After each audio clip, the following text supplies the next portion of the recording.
How has your day been so far? Hello, we're AITA Stories, and today we're sharing a brand new original story with you. Hannah Whitaker woke up 5 minutes before the alarm, the way she always did. Her body had learned the schedule long before her mind could protest it. For more than a year, she had been rising at the same hour every morning without fail, as if something inside her refused to let her rest any longer than necessary. She lay still for a moment, listening. From the bedroom beyond the thin wall came the slow, uneven sound of breathing. Her mother was asleep. The rhythm wasn't smooth, not anymore, but it was steady, and that was enough. After the stroke, every quiet night felt like a small mercy. Hannah waited until she was sure there were no signs of distress. Then, carefully slid off the couch she slept on, wincing as one of the springs creaked despite her efforts. The apartment was cold. The landlord had promised the heating issue would be fixed by the end of the week, which usually meant nothing at all. Hannah pulled on a sweater over her t-shirt and moved quietly to the window. Outside, the streetlights cast a pale yellow glow over the snow-packed sidewalks of Des Moines. It had snowed again overnight, the kind that didn't look heavy, but bit through your shoes and into your bones if you stood still too long. She washed her face with cold water. The hot water had been shut off the night before, and tied her hair back in a loose ponytail. In the small kitchen, she prepared a simple breakfast for her mother, oatmeal already portioned, and a cup with her morning pills set beside it. She wrote a short note and placed it next to the bowl, even though some days her mother struggled to read. After the stroke, Hannah's mother needed help with nearly everything: dressing, bathing, medication, appointments. Hannah was 26, but she lived the life of someone twice that age. Her days measured not by dreams or plans, but by schedules and prescriptions. She checked the time. If she didn't leave now, she would be late. Hannah pulled on her coat, wrapped a scarf around her neck, and slipped out into the hallway. The elevator had been broken for 2 months. For flights of stairs, every day, she took them carefully, one step at a time, already feeling the familiar ache in her knees. Outside, the cold hit her immediately. The Midwest winter didn't announce itself loudly. It simply settled in and refused to leave. Hannah walked briskly, hands tucked into her coat pockets, her breath visible in short, white bursts. The café was a 20-minute walk if she kept a steady pace. She always did. As she walked, her thoughts drifted, as they often did, to money. Her paycheck was late again, 2 weeks now, with only vague promises from the owner. The pharmacy bill from last week sat folded in her pocket, a reminder that her mother's medications didn't wait for excuses. Every dollar Hannah earned already belonged to something else. The morning corner cafe came into view just as the sky began to lighten. It occupied the ground floor of an aging apartment building, its windows fogged from yesterday's cooking, its sign modest and unassuming. Inside, it was nothing special: 6 tables, a counter, a small kitchen, but for the neighborhood it was familiar, reliable, necessary. Hannah unlocked the door and stepped inside, flipping on the lights one by one. The silence of the empty cafe wrapped around her. She hung up her coat, tied on her apron, and began her routine. Start the coffee machine, wipe down the tables, check the fridge, set out the chairs. She did this every morning, always first. It was an unspoken rule. No one had ever formally said it, but everyone knew it. Hannah opened the cafe at 6 o'clock sharp. She always had, rain or snow, sick or exhausted. She was the one who turned the key, who brought the place to life before the first customers arrived. There was no room for mistakes. If she was late, the owner complained. If something wasn't clean enough, it was her fault. If the register didn't balance, the blame found its way to her. By the time the clock reached 5:57, everything was ready. Hannah stood behind the counter, shoulders slightly hunched, hands resting on the worn surface, feeling the weight of the day ahead settle onto her. She was tired in a way sleep couldn't fix. But she stood there anyway, waiting for 6 o'clock, because this was what she did. Because someone depended on her. Because there were bills to pay and no one else to take her place. Hannah Whitaker always opened the cafe first.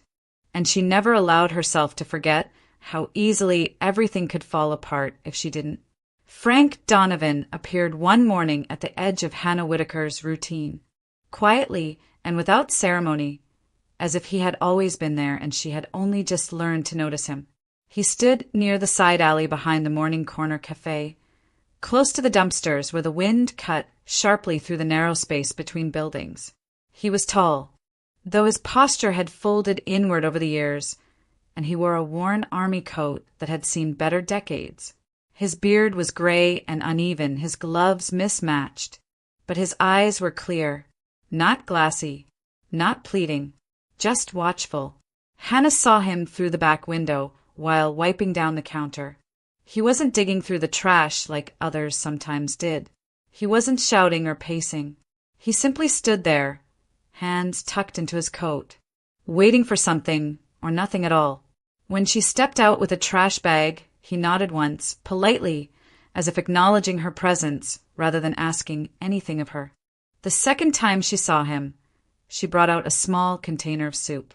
It was still warm, left over from the day before, food that would otherwise be thrown away. The owner had been very clear about the rules. No food left the building. Everything had to be logged, discarded properly accounted for. Hannah knew that. She also knew the container fit easily into her coat pocket. She handed it to him without a word. Frank accepted it with both hands, like it was something fragile. "Thank you," he said simply. No embellishment, no story, no promise of blessings or repayment. After that, it became something quiet and unspoken between them. Hannah never brought food when someone else could see. She waited until the kitchen was busy or the owner was gone. Sometimes it was soup, sometimes bread. Once, a piece of pie that had cracked and wouldn't be sold. Frank never complained, never asked for more. He ate slowly, always finishing what he was given, and returned the container clean the next day. Their conversations were brief. A greeting, a question about the weather, a nod in passing. Frank never begged, never complained about the cold or his situation. He never asked Hannah why she helped him. That, more than anything, made it easier for her to keep going. Hannah had seen other people on the street. Some shouted at passing cars. Some pleaded. Some were lost in their own noise and pain. Frank was different. He carried himself with a quiet restraint, a dignity that hadn't been worn down by sleeping outdoors or being ignored. One morning, as Hannah handed him a container of oatmeal and a roll, she hesitated. "My mom's sick," she said, almost without thinking. The words slipped out before she could stop them. Frank looked at her, attentive but not intrusive. "She had a stroke," Hannah continued, her voice low. "She can't really be alone. I check on her before work. And after. All the time, really." Frank nodded once. He didn't interrupt. He didn't offer advice. He didn't say he understood. "That's a heavy thing to carry," he said finally. It wasn't sympathy. It wasn't pity. It was acknowledgement. Hannah felt something ease in her chest. Just a fraction. Frank didn't ask questions after that. He didn't pry into her life or her reasons. He listened when she spoke and stayed silent when she didn't. In return, Hannah didn't ask how he had ended up where he was. She didn't need the story. Everyone had one, and most of them hurt. Over the weeks, she noticed things. Frank never drank, never cursed. He kept his small space near the alley clean, arranging his belongings carefully as if order still mattered. His hands were rough and steady, not trembling the way she had seen in others. There was trust there, growing slowly without demands, not the kind that needed promises or words. Just two people acknowledging each other's existence in a world that rarely paused long enough to do that. Hannah continued to bring him food when no one was watching, and Frank continued to receive it with the same quiet respect, as if both of them understood that this small exchange mattered more than either of them was willing to say out loud. Richard Cole liked to arrive unannounced. Some days he showed up before noon, his heavy boots echoing across the cafe floor. Other days it was late afternoon, when the lunch rush had just ended and everyone was already tired. He never called ahead. He didn't need to. The Morning Corner Café belonged to him, and he made sure no one forgot it. Richard was in his early 50s, broad-shouldered, with a permanent flush in his face and a habit of scanning the room as if something were always about to go missing. His eyes moved constantly over the register, the tables, the kitchen doorway, counting, measuring, looking for fault. Hannah felt his presence before he spoke. The tension in the air shifted, conversations quieted, and even the clatter of dishes seemed to grow sharper. "Why is table 3 still dirty?" he demanded one morning, pointing with a thick finger. "Customers see that and think we're sloppy." Hannah had cleared it less than a minute earlier. She didn't argue. She wiped the table again, slower this time, aware of his gaze burning into her back. It was always like this. Nothing was ever good enough. If the coffee was too hot, it was her fault. If it cooled by the time a customer complained, it was her fault again. She learned to apologize quickly, to keep her voice even, to swallow whatever she felt rising in her throat. Some customers made it worse. One man snapped his fingers at her from across the room. Another spoke loudly about incompetent staff, when his order wasn't exactly how he wanted it. Hannah stood there, listening, nodding, replacing dishes, absorbing the words because she didn't have the luxury of reacting. Behind the counter, the old register hummed as she rang up orders, her hands moving automatically. In her pocket, her phone vibrated with a notification she already knew the meaning of. The pharmacy reminder. Another refill needed soon. Another expense she wasn't sure how to cover. Her paycheck was late again. When she asked Richard about it, he waved her off without looking up from his phone. "Next week," he said. "Cash flow's tight. You'll get it." Next week had already come and gone. Hannah did the math in her head as she wiped down the counter. Rent, utilities, medication. There was no room left. No buffer. Everything depended on those missing hours of pay finally turning into dollars. It was around this time that she started noticing things she hadn't before. Richard began coming by late at night, long after the cafe had closed. Hannah only knew because she sometimes returned to grab something she'd forgotten, a scarf, her notebook, and found the lights on in the back. When she asked him once what he was doing there so late, he answered without meeting her eyes. "Inventory," he said. "Mind your business." Then there were the men. They came in through the back door, never the front. Hannah saw them only in passing, tall silhouettes in dark jackets, moving quickly, avoiding the main room. They didn't order food. They didn't speak to the staff. They went straight to the storage area, stayed there for a while, and left the same way they came. When Hannah mentioned it to the cook, she got a shrug in return. "Probably suppliers," the woman said. "Or friends of his. Don't get involved." Hannah took the advice. Getting involved was dangerous when you were already barely holding on. The storage room sat beneath the cafe, down a narrow set of stairs that smelled faintly of damp concrete and old cleaning supplies. One afternoon, while restocking flour, Hannah tripped over a pallet that had been pushed too far into the walkway. She steadied herself and noticed something behind it. Large blue sacks, tightly tied, stacked against the wall. They weren't like the others. No labels, no markings, just thick fabric pulled tight with rope. Curious, she reached out and pressed a hand against one. Whatever was inside shifted slightly, heavy and granular. She frowned, then quickly stepped back. It wasn't her business. The cafe stored all kinds of things, and Richard didn't like questions. Later that day, as she came up from the stairs, she nearly collided with him in the hallway. He looked at her sharply. "What were you doing down there?" he asked. "Getting flour," Hannah replied. He watched her for a moment longer than necessary, then stepped aside without another word. From that day on, his eyes followed her more closely. Hannah felt it, the sense that something wasn't right, that the air around the cafe had grown heavier. But she pushed the feeling aside. There was no time to dwell on unease when survival demanded focus.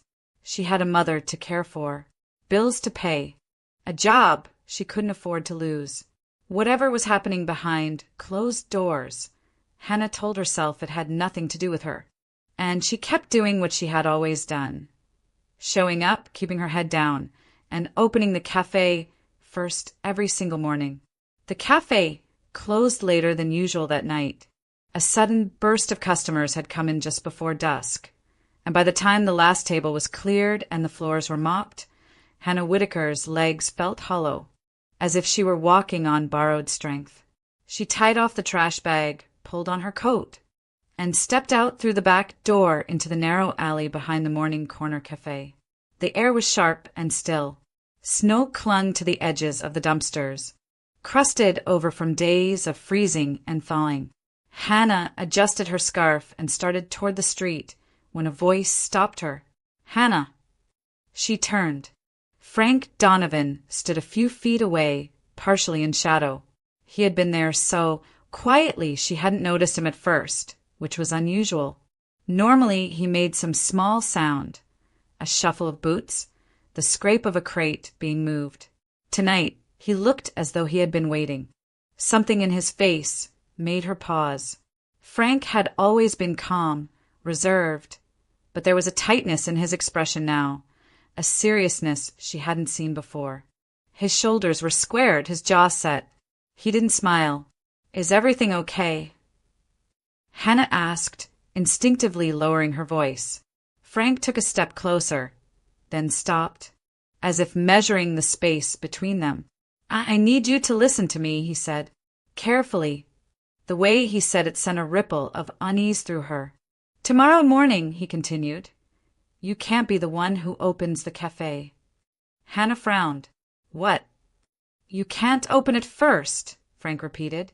"Don't unlock the door. Don't be there at 6. Be late. Let someone else do it." The words didn't make sense.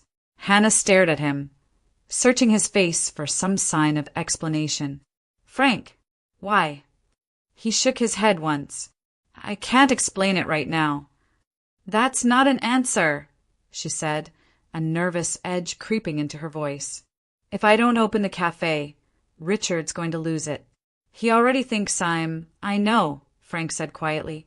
"I know what it could cost you." His certainty unsettled her more than the warning itself. "Then tell me what's going on," Hannah pressed. "Please." Frank glanced down the alley, then back at her. "I just need you to trust me. For one morning. I'll explain everything after. I promise." Trust him. The words echoed uncomfortably in her mind. Frank was a homeless man she had known for a few months. A man with no address, no proof, no obvious reason to interfere in her life. And yet, something about the way he stood there, steady, resolute, made it hard to dismiss him outright. Hannah thought of Richard Cole's face when she was late, of the thin line between keeping her job and losing it, of her mother at home, dependent on her paycheck, however unreliable it had become. "If I'm late, he might fire me," she said. Frank didn't argue. "I know. And you won't tell me why you're asking this." "Not tonight." Silence stretched between them. Hannah felt the cold seep through her coat, through her hesitation, settling somewhere deep in her chest. She had learned to rely on routine because routine was safe, predictable. Opening the cafe first wasn't just a job requirement. It was the anchor of her entire day. The idea of breaking that pattern felt reckless, and yet something inside her shifted, a quiet, instinctive warning she couldn't quite explain. "You're asking me to risk everything," she said softly. Frank met her gaze. "I wouldn't ask if it didn't matter." Hannah swallowed. Her heart beat faster, the way it did when she stood at the edge of something uncertain. "All right," she said at last, the word leaving her mouth before she could change her mind. I'll be late.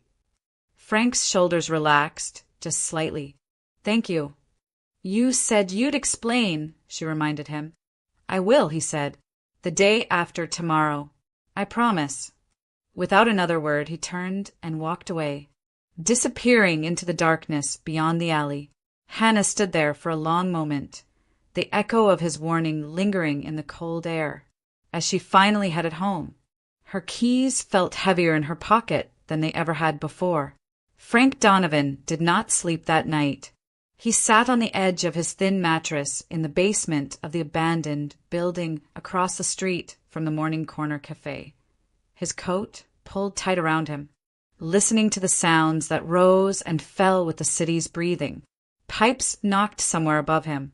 Wind pushed against loose boards. Snow hissed softly as it slid from ledges and windowsills. At a little after midnight, the sound of an engine cut through the quiet. Frank lifted his head. Headlights washed briefly across the cracked concrete outside the basement window, then disappeared. He moved slowly, careful not to make noise, and leaned closer to the glass. A dark SUV had pulled into the alley behind the cafe. Frank recognized it immediately. Richard Cole's vehicle. He had seen it often enough in daylight. The driver's door opened. Richard stepped out, heavy and purposeful, his breath visible in the cold. Two other men followed. They were younger, broader, dressed in dark jackets that blended into the night. They moved with efficiency, not hesitation. Frank felt something tighten in his chest. The three of them walked straight to the back entrance of the cafe. Richard unlocked the door. No lights came on. They slipped inside and closed it behind them. Frank waited. Years ago, he had learned the difference between curiosity and caution. He stayed where he was for several minutes, counting his breaths, listening. When nothing changed, he pulled on his boots and eased out into the alley, keeping close to the wall. The back door of the cafe was not fully closed. It was left just slightly ajar. Frank positioned himself beside it, pressing his back to the brick, becoming still. Voices drifted out from inside. Tomorrow morning, one of the men said. His voice was low, roughened by cigarettes. It'll go off the moment the door opens. You're sure? The second man asked. Younger, sharper, positive. Triggers set under the threshold. Pressure switch. Clean. Richard spoke, next impatient. And the gas line? Close enough to sell it as an accident, the first man replied. Explosion won't be big. Just enough. Frank closed his eyes briefly. Who's opening in the morning? The younger man asked. That girl, Richard said. The waitress. Always first. 6 on the... Frank's jaw tightened. She saw the sacks, Richard continued. Didn't say anything, but she knows something's off. I watched her come up from storage. We can't leave loose ends. Seems excessive, the younger man muttered. She's just some kid. Kids talk, Richard snapped. And witnesses get curious. This way it's over. One less problem. The men fell silent for a moment. Frank felt the cold bite through his gloves, but he didn't move. You sure nobody else will be there? The first man asked. She's always alone, Richard said. Always. It's her job. Frank's heart pounded, slow and heavy. An image rose in his mind without warning. Hannah's tired smile, the way she handed him food without meeting his eyes, as if trying not to embarrass either of them. The quiet mention of her mother, sick and waiting at home. The men shifted inside. Tools clinked softly against tile. Frank knew the sound. He had heard it before. Years ago, under very different skies. Combat engineer. That was what they had called him. Explosives training. Clearing roads. Disarming devices meant to tear through vehicles and bodies alike. His hands remembered even when his life had fallen apart. The careful placement, the methodical movements, the certainty of intent. They were planting a device. When the men finally emerged nearly an hour later, Frank stepped back into the shadows. Richard locked the door behind them. The SUV pulled away, its taillights vanishing at the end of the alley. Frank waited until the silence returned. Then he moved. He approached the front of the café slowly, his breath shallow. He knelt near the entrance, close enough to confirm what he already knew. He didn't touch anything. He didn't need to. The placement was obvious to someone who had spent years learning how these things worked. Under the threshold, set to trigger when the door opened, Hannah would have been standing right there. Frank stood, his hands trembling now, not from cold, but from urgency. There was no time to waste, no one to convince, no proof to gather. He returned to the basement and retrieved the old phone he kept hidden, its battery barely alive. He stepped back into the alley, dialed and waited. When the voice answered, he spoke quickly, clearly, gave the address, said there was an explosive device at the café, said it would detonate when the front door opened. He ended the call before questions could be asked. Frank removed the SIM card and crushed it beneath his boot. Then he did something he had learned long ago to do when danger followed. He disappeared. By the time the snow began to fall again, lightly and without warning, Frank Donovan was already moving away from the café, carrying the weight of what he had heard and the hope that Hannah would listen to him in the morning. Hannah Whitaker woke before the alarm again. For a few seconds, she lay still, disoriented, her mind reaching automatically for the familiar shape of the morning. Get up, check on her mother, leave by 5:30, open the café at 6. The routine was so deeply ingrained that it took effort to remember what Frank had said the night before. Don't be the one who opens the door tomorrow. Her stomach tightened. Hannah sat up slowly. The apartment was quiet except for the low hum of the heater struggling against the cold. She checked on her mother first. As always, her breathing was shallow but steady. Hannah adjusted the blanket, set out the morning medication, and stood there longer than usual watching, as if some instinct told her not to rush. She checked the clock. If she left now, she could still make it on time. Her hand hovered over her coat. Images crowded her thoughts. Richard Cole's narrowed eyes, the unspoken rule of being first, the thin margin between employment and disaster. If she was late, he would notice. He always noticed. He might dock her pay. He might fire her. But then she remembered Frank's face, the seriousness, the certainty, the way he hadn't tried to persuade her with fear or explanation, only with trust. Hannah exhaled slowly and sat back down. She made coffee. She drank it standing in the kitchen, hands wrapped tightly around the mug. She waited until the clock ticked past 6 o'clock, then 6:05. Her heart beat faster with every passing minute.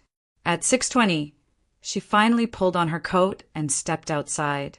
The walk to the café felt different that morning. The cold seemed sharper, the streets unnaturally quiet. As Hannah turned the corner onto the block where the Morning Corner Café stood, she slowed. Something was wrong. Red and blue lights flashed against the snow-covered buildings. Police vehicles lined the street, their engines idling. Yellow tape stretched across the sidewalk. A fire truck was parked near the entrance, its lights still spinning silently. Hannah stopped in her tracks. For a moment, her mind refused to make sense of what she was seeing. She stood there, frozen, as people moved around the café with deliberate urgency. Uniformed officers, firefighters, a man in heavy protective gear kneeling near the entrance. Her legs carried her forward without conscious thought until an officer held up a hand. "You can't come through here," he said. I work here," Hannah managed. "What happened?" The officer studied her face, then nodded to another man nearby. "She's staff."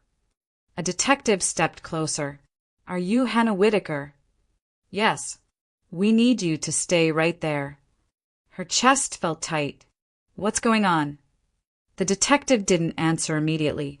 He glanced toward the cafe entrance, where a technician was carefully backing away from the door.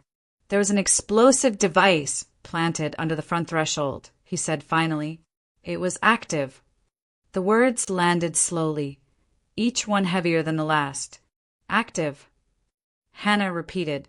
Yes, the detective said. Pressure triggered. It would have detonated when the door was opened. Hannah's knees weakened. She reached out blindly and gripped the edge of a nearby car. When? She asked. The detective checked his watch. It was disarmed at 5:58, 2 minutes before 6. Hannah stared at him, unable to speak. That door, he continued, his voice steady, professional. Who usually opens it in the morning? Hannah's throat closed. I do. Silence settled between them. If you had been here on time, the detective said gently, you would have been standing directly over it. Hannah's vision blurred. The street tilted, the sounds around her fading into a distant roar. She imagined it, her hand on the key, the familiar motion, the split second before everything ended. There would have been no warning, no time to react. She would have been killed instantly. Fear surged through her, sharp and overwhelming, followed by a rush of relief so powerful it left her shaking. She pressed a hand to her mouth, breathing hard, tears stinging her eyes without warning. I was late, she whispered, more to herself than anyone else. The detective nodded. That delay saved your life. Hannah turned away, her back against the cold metal of the car, and let the truth sink in. Frank's voice echoed in her mind. Don't be the one who opens the door tomorrow. He had known. As the realization settled, one thought cut through the chaos with absolute clarity. Frank Donovan had saved her life, and no one could tell her where he was now. The cafe did not reopen that day. By mid-morning, the Morning Corner Café had become something else entirely, a sealed crime scene. Its familiar windows clouded not by steam from coffee, but by the reflection of police tape and flashing lights. Neighbors gathered at a distance, whispering, watching as officers moved in and out with measured urgency. Hannah Whitaker sat in the back of a patrol car with a blanket wrapped around her shoulders, her hands clasped tightly in her lap. The cold had settled deep into her bones, but it was nothing compared to the hollow ache in her chest. Every few minutes, she replayed the same thought. If she had arrived on time, she would not be sitting here. Inside the cafe, the investigation unfolded quickly. Once the bomb squad confirmed the device had been fully disarmed, detectives moved in. The storage room beneath the cafe became the center of attention. Officers descended the narrow stairs with flashlights and gloves, photographing everything before touching a single object. The blue sacks did not remain mysterious for long. They were cut open one by one, revealing tightly sealed packages stacked inside. Narcotics, a large quantity, far beyond anything meant for personal use. Enough to supply a distribution network, enough to explain the late-night visits and the men who never ordered coffee. The cafe was not just a cafe. It was a drop point. As the scope of the operation became clear, additional units arrived. What had begun as an attempted bombing expanded into a full narcotics investigation. Phones were seized. Records were pulled. Surveillance footage from nearby buildings was collected. Richard Cole was arrested before noon. Hannah did not see it happen, but she heard about it from an officer who spoke quietly, as if afraid the words themselves might upset the fragile balance holding her together. Richard had been taken into custody at his home. Drug trafficking, conspiracy, attempted murder. The phrase echoed in her mind, heavy and unreal.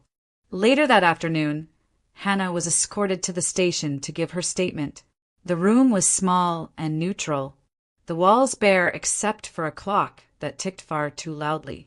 A detective sat across from her, his notebook open, his tone calm and precise.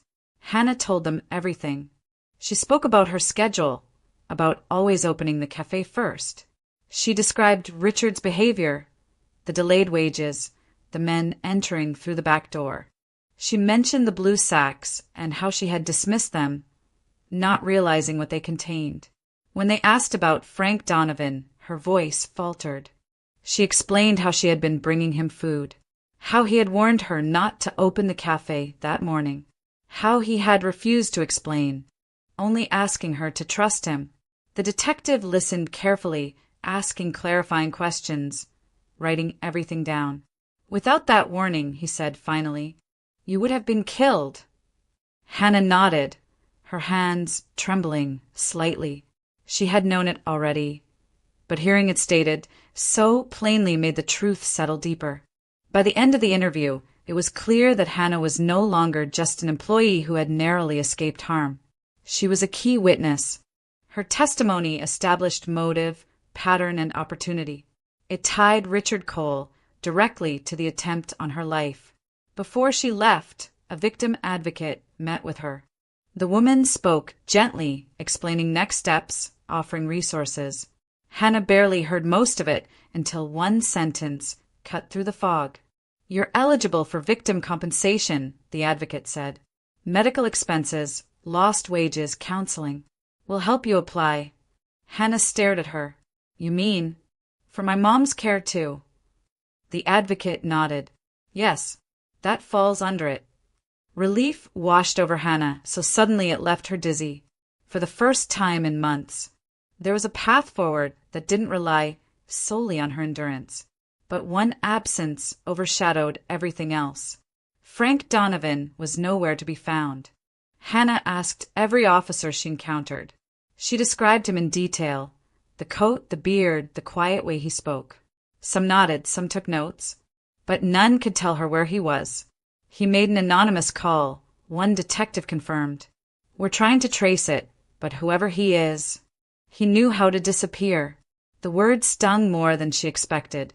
As evening fell and Hannah was finally allowed to go home, the street in front of the cafe remained cordoned off.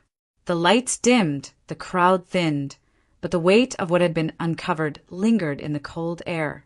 The Morning Corner Cafe had been built on fear and greed, and it had nearly cost Hannah her life. Now, justice had begun to take shape, clear, methodical, unavoidable. But the man who had set everything in motion, who had saved her without hesitation, was still missing. And Hannah knew she would not rest until she found him. Hannah Whitaker did not return to work. The cafe was closed indefinitely, sealed behind tape and police orders. But even if it had reopened, she knew she would not have gone back right away. Her thoughts were fixed on one thing: finding Frank Donovan. She began where she knew him best, behind the cafe, in the narrow alley where he had waited so patiently, day after day. The space was empty now. The crate he used to sit on was gone. The small arrangement of belongings he kept tucked neatly against the wall had vanished, as if he had never been there at all. Hannah widened her search. She walked the surrounding blocks, stopping by doorways and underpasses, asking quietly if anyone had seen an older man in an army coat. Some people shook their heads. Others looked away. A few offered vague directions. Someone like that passed through, maybe, but no one stayed long in winter. By the third day, discouragement began to settle in. Frank had disappeared deliberately. She knew that much. He had done what he came to do and then stepped out of sight, just as he had said. On the fourth evening, she found him. He was sitting in a small city park several blocks away, near a line of bare trees that rattled softly in the wind. He looked thinner than she remembered, his shoulders more hunched, but there was no mistaking him. Hannah stopped a few feet away.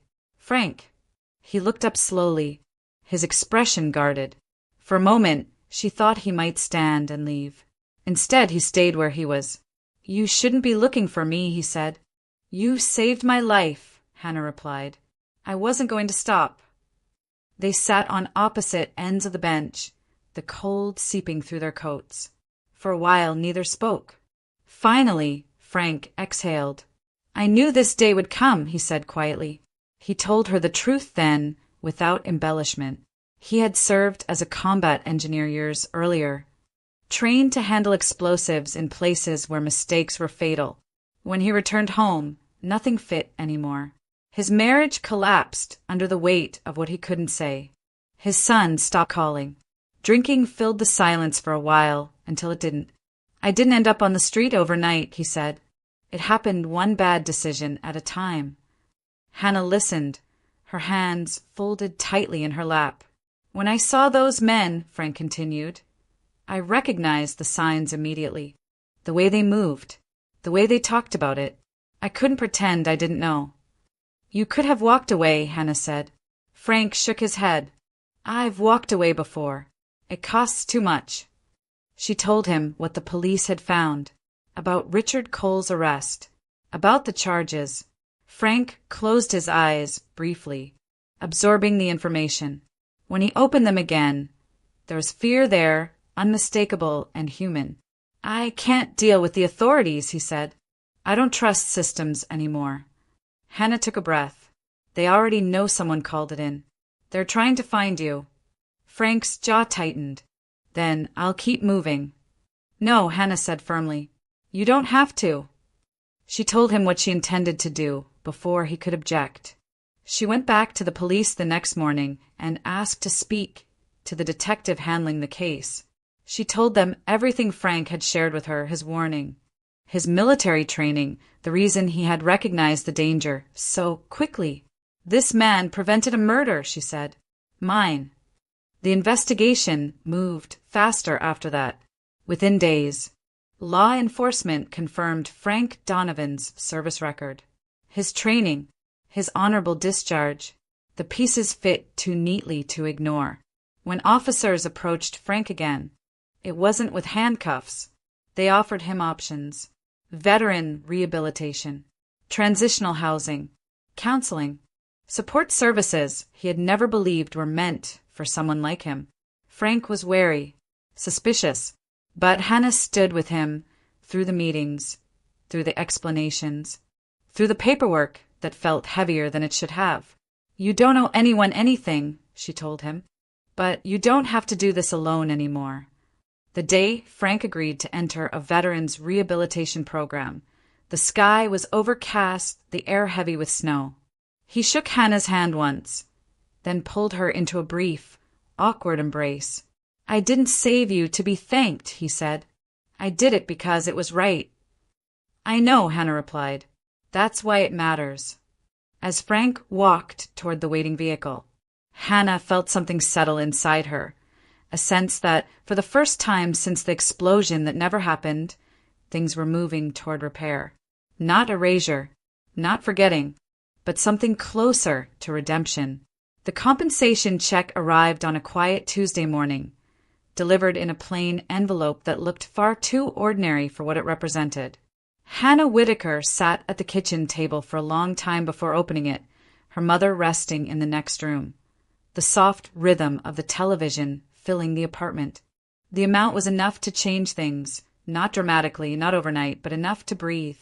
The first thing Hannah did was stabilize her mother's care. She met with a home health coordinator, arranged consistent physical therapy, and secured medications months in advance. The anxiety that had lived permanently in her chest began, slowly, to loosen its grip. For the first time since the stroke, she could plan beyond the next prescription refill. Her mother noticed the difference immediately. "You're standing straighter," she said one afternoon, her words slow but clear, like you're not waiting for something bad to happen. Hannah smiled. She hadn't realized it herself, but it was true. Frank entered the Veterans Rehabilitation Program 2 weeks later. The facility was modest, clean, structured, quiet. He struggled at first with routine, with rules, with the idea that help came without strings attached. But he stayed. Hannah visited when she could, bringing coffee and sitting with him during the long afternoons when progress felt invisible. "You don't rush recovery," Frank told her once. "You just show up every day and don't quit." She carried that sentence with her. The idea for the café had existed in Hannah's mind long before the explosion that never happened. It had been a quiet dream, buried beneath exhaustion and fear. Now, With the cafe where she had worked sealed and disgraced, the dream resurfaced. Not as fantasy, but as necessity. She didn't want luxury. She wanted honesty. She found a small corner space for rent in a working-class neighborhood on the south side of Des Moines. The storefront was narrow, the floors worn, the windows clouded with years of neglect. But the bones were solid, and the rent was manageable. She signed the lease with hands that trembled only slightly. She called it Open Hands Café. Frank helped when his program allowed day passes. He fixed loose wiring, reinforced the back door, checked sight lines and locks with the precision of someone who understood how danger moved through spaces. He never told her what to do, only what to consider. "You don't build places assuming the worst," he said. "You just make sure the worst can't surprise you." Hannah painted the walls herself, choosing warm, neutral colors. She bought second-hand tables and sanded them smooth. The menu was simple: soup, bread, breakfast plates, coffee strong enough to wake the dead. No pretense, no pressure. During the early weeks, business was slow. She learned to measure success differently, not in crowds, but in returning faces. A bus driver who came every morning for oatmeal. A retired couple who split a sandwich and stayed for an hour. A young mother who brought her child after therapy appointments. One afternoon, a man introduced himself as Daniel Brooks. He was a local produce supplier, recently started on his own after leaving a larger distribution company. He brought a crate of apples and leafy greens, offered fair prices, no contracts, no pressure. "I prefer places where I can see who I'm working with," he said. Hannah appreciated that. Daniel became a regular presence, not intrusively, not romantically at first.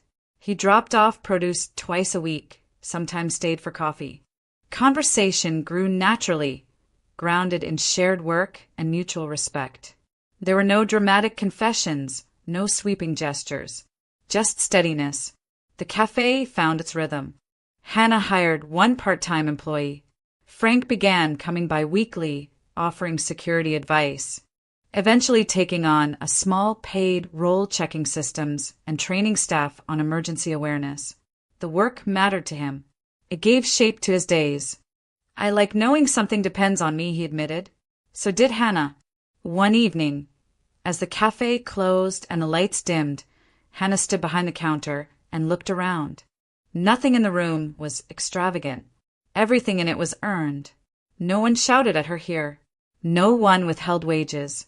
No one threatened her life for convenience. This place could not be taken away easily. At the end of the week, Hannah placed a small sign near the register. It wasn't promotional. It wasn't clever. It read, "Kindness changes more than we can see." Customers noticed. Some asked about it. Hannah never explained fully. She didn't need to. The cafe didn't make her rich. It didn't erase the past, but it gave her something the old place never had. Dignity replaced fear. Choice replaced survival. And for the first time, Hannah understood that rebuilding wasn't about forgetting what had almost been taken from her.